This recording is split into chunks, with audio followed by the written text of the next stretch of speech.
Good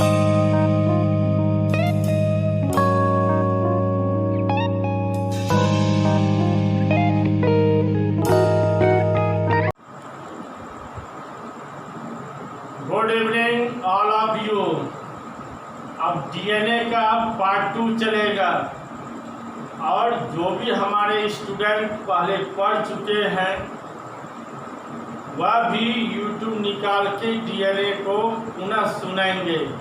हो सकता है कुछ नई बात निकले, क्योंकि एक बार पढ़ा वही काम नहीं देगा, बार बार रिवाइजिंग करना है।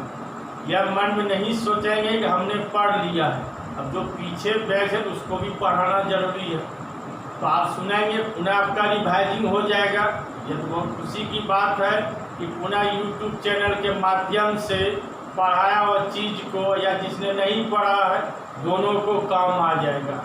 तो आप देख रहे हैं कि कितना कितना पॉइंट निकल रहा है। यह पॉइंट आपको 12 के एग्जाम में ऑब्जेक्टिव में काम देगा, मेडिकल में काम देगा और नई नई कंपटीशन में भी काम देगा। जब आपको बोल्ड हो जाएगा, हमारे कई स्टूडेंट हमसे ही पढ़ा रहे हैं, इससे हमको बड़ा खुशी होता है। जो भी हमको नॉलेज हम आपको शेयर कर रहे हैं उसको आप अध्ययन करें, ताकि आप भी पीछे जनरेशन को पढ़ाएंगे तो आपको भी लाभ होगा। ये मन में नहीं रखना है कि मेरा पढ़ा हुआ है, तो पढ़ा हुआ चीज़ है तो आपको कितना नॉलेज हुआ, कितना % नॉलेज हुआ, ये भी मन अपने आप सोचिएगा। अपने आप सोच के पुनः इसको देखिएगा, अध्ययन कीजिएगा। बात समझ गए? आपको तो मालूम है कि हम ज़्यादा नहीं बोलते हैं, पढ़ाई पर ज़्यादा हम ध्यान देते हैं। तो अब मैं डीएनए का पार्ट 2 स्टार्ट करूंगा और इसमें फिर मैं आगे बढ़ूंगा। आप भी कॉपी कलम रेडी रखें और तैयार रहें। जब आपके गुरुजी मेहनत कर रहे हैं तो आप भी मेहनत करें। इस मेहनत जितना कीजिएगा उतना ही फायदा होगा।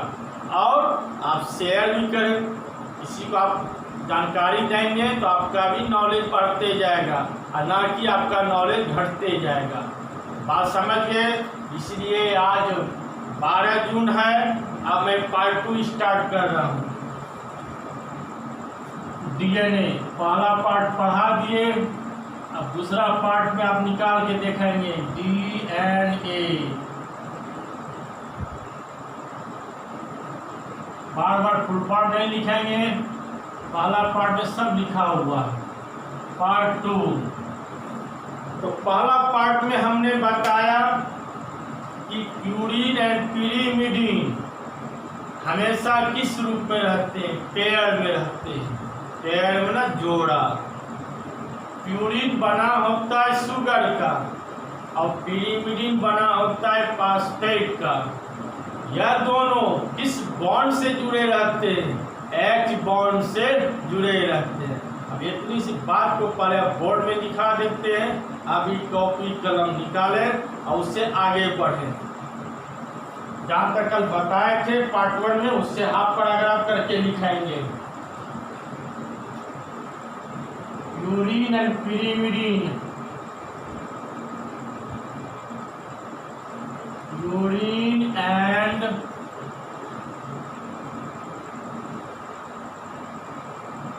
पिरिमिडीन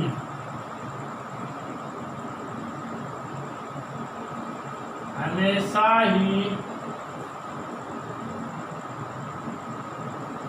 पेयर में रहते हैं। इसमें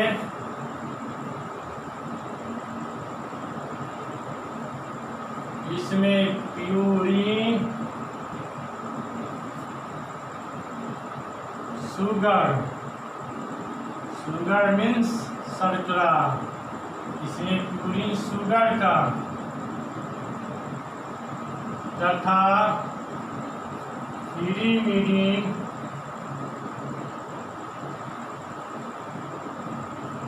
फास्फेट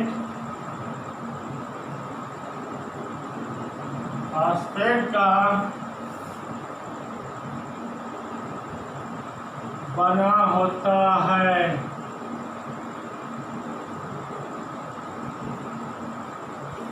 यह दोनों मतलब प्यूरिन एंड पिरीमिडीन, यह दोनों H बॉन्ड से जुड़े रहते हैं, H बॉन्ड से जुड़े रहते हैं। जितना समझाए उतना लीजिए कि प्यूरिन एंड पिरीमिडीन हमेशा ही पेयर में रहते हैं। इसमें प्यूरिन शुगर का तथा पिरीमिडीन फास्फेट का बना होता है। यह दोनों H बॉन्ड से जुड़े रहते हैं। बात समझिए, इतना बात लिख लिए।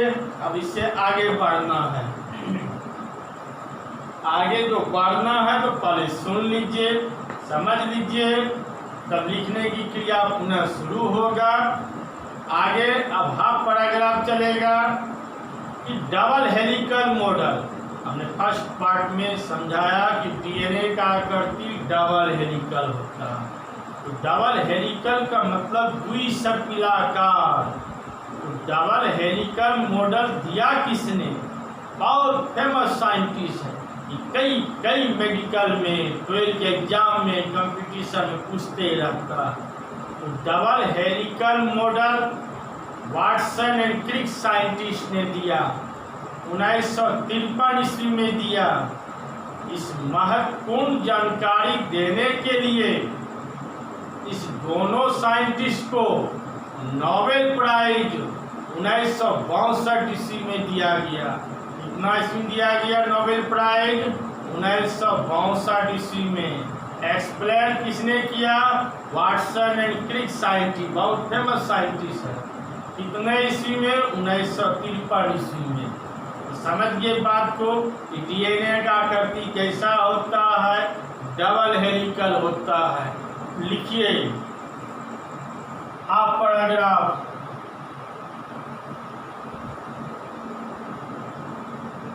Double helical model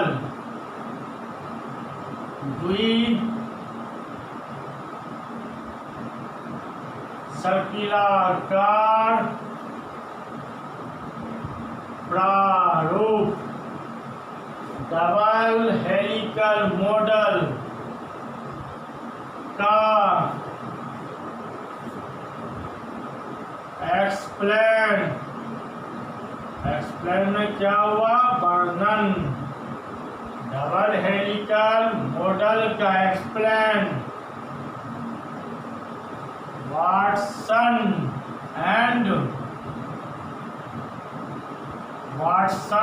and Crick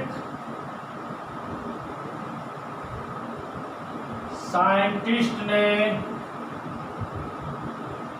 1953 ईस्वी में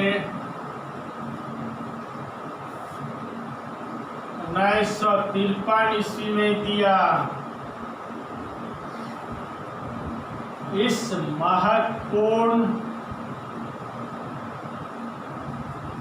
महत्वपूर्ण जानकारी देने के लिए इनको नोबेल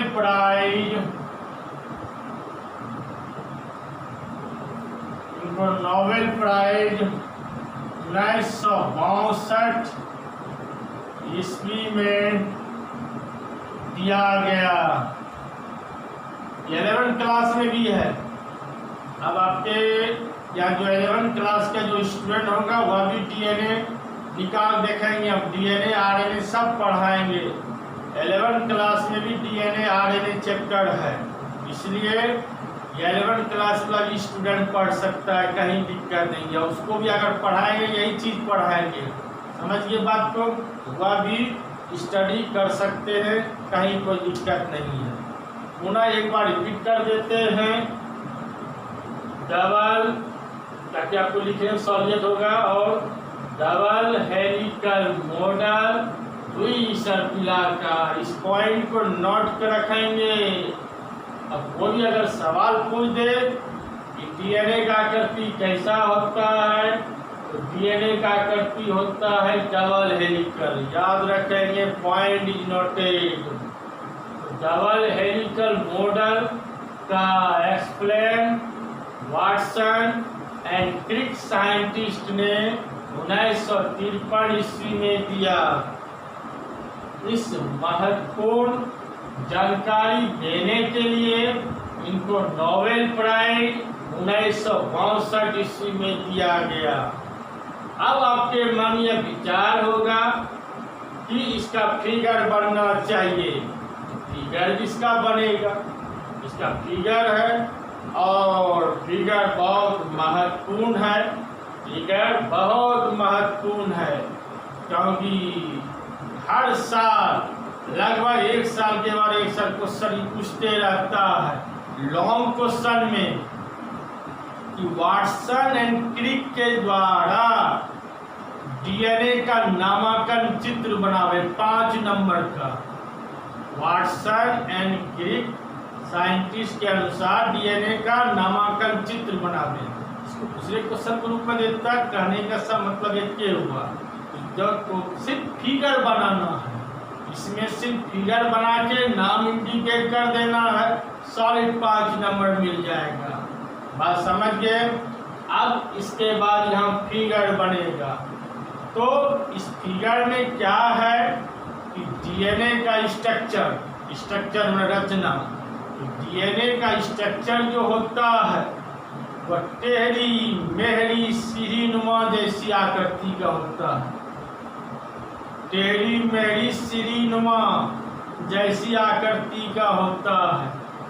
तो टेढ़ी मेढ़ी सीढ़ीनुमा जैसी आकृति होता है। यह हजारों बार श्रृंखला बना होता है। यह हजारों बार श्रृंखला बना होता है। इसमें क्या होता है कि एडेनिन किससे जुड़ा रहता है? तो आपको फर्स्ट पार्ट में हमने जानकारी तो दे ही दिया। एडेनिन किससे जुड़ा रहता है? थायमिन से। ग्वानिन किससे जुड़ा रहता है? साइटोसिन से। साइटोसिन से। अब इसको फिगर हम बनाएंगे तभी आपको और समझ में आएगा। ठीक, समझ गए? अब इस फिगर को हम पार्टर के रूप में ले जाते हैं। समझ गए? तो पार्टर भी निकाल के देखेंगे, सीरियली आपको मिलते जाएगा। तो आप भी मेहनत करें। Thank you.